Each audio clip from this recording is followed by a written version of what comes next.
Mesdames et messieurs les membres du gouvernement provincial, mesdames et messieurs le président fédéraux de l'Union sacrée pour la nation, mesdames et messieurs le président de la société civile, des mouvements citoyens, mesdames et messieurs de la presse, distingués invités, c'est un plaisir pour moi de nous retrouver à l'occasion de l'an 2 de notre accession à la tête de la province du Sud-Kivu. Mais avant d'entrer dans le vif du sujet, je voudrais revenir sur l'état de l'île de la province à mon avènement. En bref, à mon avènement à la tête de la province, les tableaux n'étaient pas reluisants et c'est dans tous les domaines. Donc pour nous, tout était prioritaire. À côté de cela, il y a les contraintes dans l'exercice de mes fonctions. Première contrainte, c'est l'absence de la rétrocession.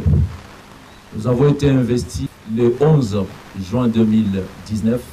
Jusqu'à fin 2019, nous n'avons reçu que 3 fois la rétrocession de Kinshasa.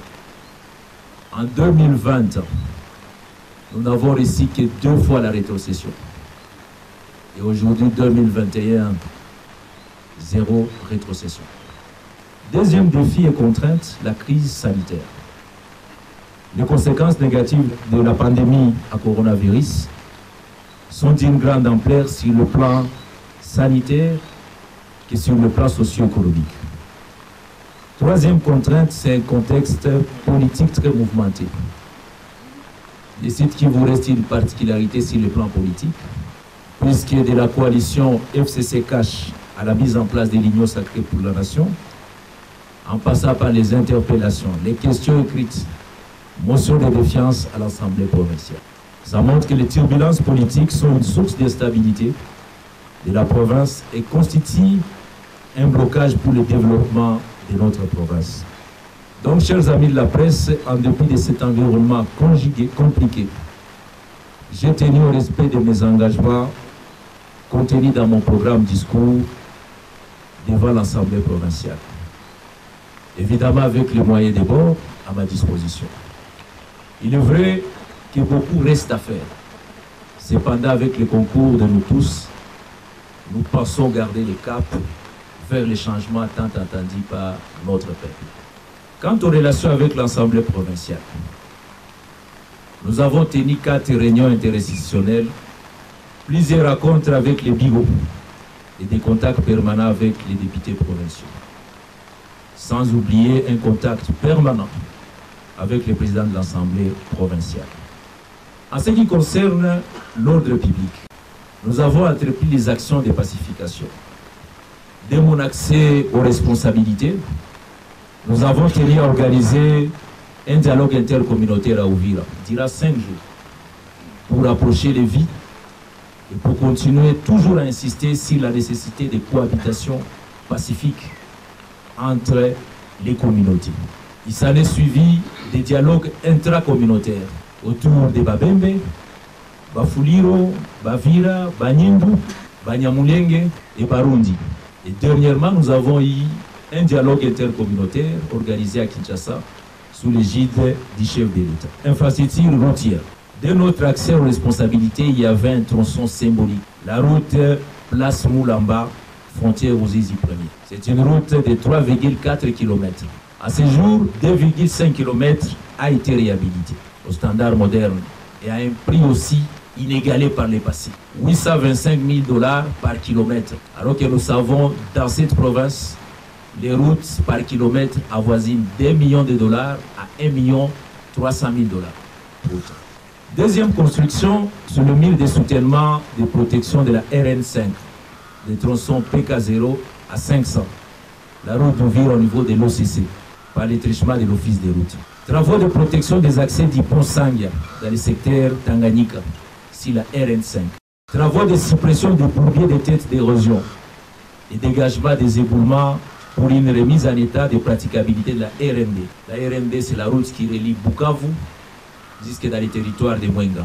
Et les tronçons qui sont concernés, c'est Boural et Toubimbi, donc PK55, PK70, Kalambi, Kibumba, PK110 et 120, et enfin Mwenga Kamituga et Kitutu. Les travaux évoluent aujourd'hui à la grande satisfaction de la population. J'ai instruit personnellement les opérateurs miniers de se joindre à la tâche. Et aujourd'hui, on a installé 3 ateliers qui permettent à ce qu'aujourd'hui les travaux évoluent sur cette principale route qui relie Bukavu à Mwenga, pour effectivement soulager la souffrance de nos populations. Et moi-même, j'étais sur les lieux il y a quelques mois pour effectivement lancer ces travaux. Autres travaux que nous avons réalisés, il s'agit de la stabilisation de l'érosion avec un pont et un ouvrage qui va être inauguré très bientôt. C'est au sujet des lycées Wima. C'est financement du FONER. Ces travaux nous ont coûté 560 000 $. Nous avons entrepris la construction du pont Youyou en territoire de Chabunda, si financement évidemment des fonds sociaux de la République. Je ne veux pas aussi oublier le tronçon IEA-Niantende. 5 km ont été réhabilités. Et aujourd'hui, nous pouvons circuler sur la route de Panzi jusqu'à Niantende sur une route goudronnée.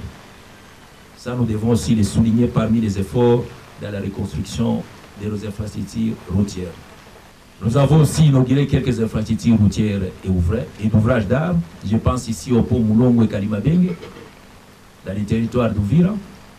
Le tronçon Nyawera-Irambo, dans le cadre du PDI, dans la ville de Bukavu. Dans le domaine de l'économie et des finances, suite aux difficultés de mobilisation des recettes, nous avons installé une gouvernance électronique depuis le 1er janvier 2020, par le biais de e-gov, pour nous permettre de tracer tout ce qui est comme recettes en vue de maximiser les recettes de la province. C'est une application qui est en cours aujourd'hui. Je crois que dans la ville de Bukavu, nous sommes à plus de 90%. Aujourd'hui, chaque personne peut payer ses impôts et taxes d'une façon automatique. Mais l'effort doit se poursuivre dans les autres territoires. Dans le secteur de mines, nous avons relancé le comité provincial de suivi des activités minières, CPS, qui était déjà en arrêt depuis avant notre avènement.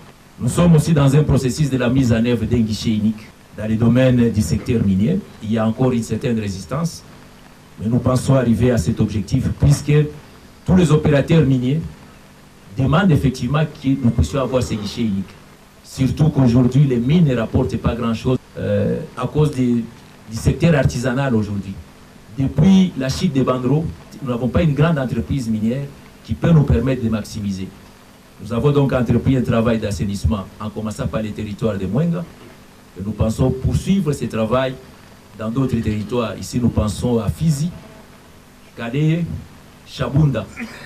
Et même dans les territoires d'Idjo, on nous a dit qu'il y a aussi des minéraux. Dans le domaine du ministère du Budget,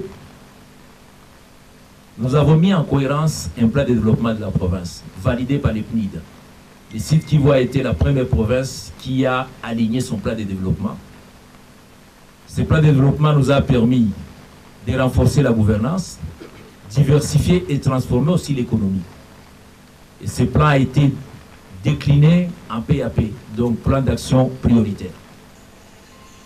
Dans le secteur des besoins sociaux, nous commençons par l'électricité. Nous avons inauguré une microcentrale de 80 kW à Bitale, à Bunyakiri, en territoire de Kaleye, avec l'appui du PNID.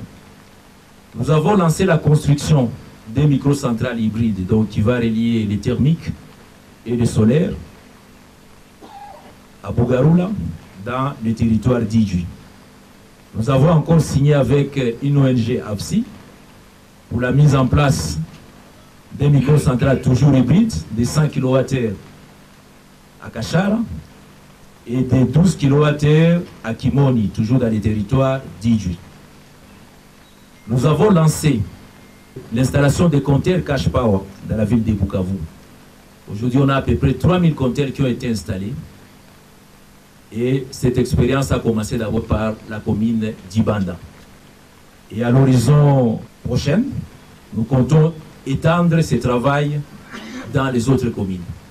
Il faut savoir que si nous arrivons à réaliser plus de 5000 compteurs, nous pouvons économiser 3 MW, ce qui nous permettra de lutter contre le phénomène de l'estage, mais aussi permettre à la population de payer ce qu'elle a effectivement consommé. Nous avons aussi les sites de matériel électrique pour les projets à haute tension électrique dans les pays des Grands Lacs. C'est un projet qui va être implémenté et ces matériaux ont été réceptionnés à la base des Luiro dans le territoire de Kabare.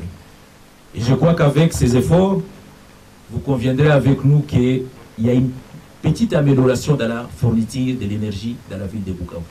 Et nous parlons que de la ville de Bukavu, mais la province est encore dans les noirs. Donc les défis restent dans ces domaines aussi. Et je vous informe, pour tourner aujourd'hui au site Kivu, il faut à peu près 1,5 million de dollars le mois. Et depuis que je suis arrivé, depuis que je suis gouverneur, nous n'avons jamais réussi, nous sommes en total déficit chaque mois. Avec les efforts de la régie financière aujourd'hui, nous sommes à peu près à 1,3 million de dollars.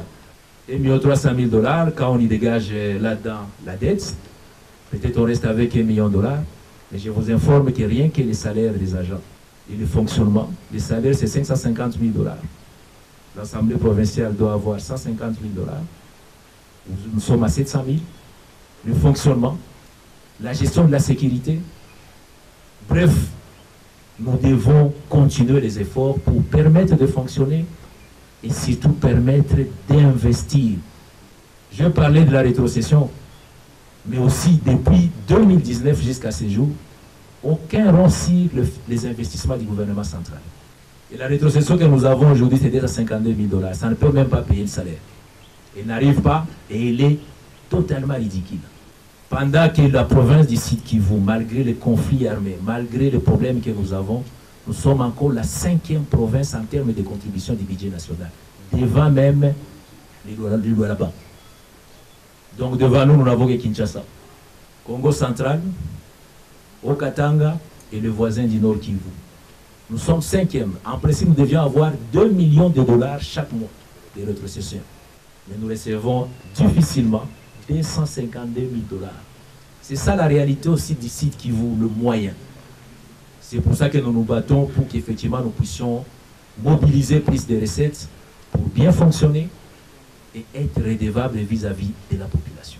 Monsieur le gouverneur, je ne suis pas vraiment au fait de tout ce qui se passe dans la province du Sud Kivu. J'aimerais quand même poser cette question, pas à monsieur le gouverneur de province, mais aux citoyens de la province que vous êtes. Quel est votre rêve pour la province du Sud Kivu? Mon rêve, c'est clair. Doter la province des infrastructures routières. Je voudrais qu'aujourd'hui, quelqu'un qui prend son véhicule ici, qui va à Chabunda par son véhicule, c'est une goutte goudronnée. Celui qui va quitter Bukavu, qui va dans les Baraka, aussi c'est une route goudronnée. Qui quitte Goma vers Bukavu, qui quitte Bukavu vers Kamituga. Si nous avons les routes, nous avons le développement dans la province. C'est ça mon rêve.